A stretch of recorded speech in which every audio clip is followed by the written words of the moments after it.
Welcome to my vlog. So, ito po yung first day ng training po namin sa Kukok. So, training po namin, babae po kami for 5 days. So, guys, visit po natin yung tutuloyan pa natin.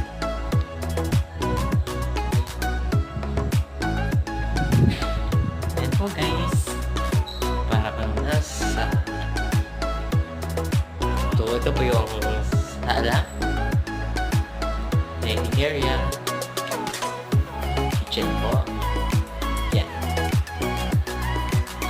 So guys, akit mo tayo sa taas para makakuha na. Mamaya po yung room na tutuluyan ko po. So later po, I see you.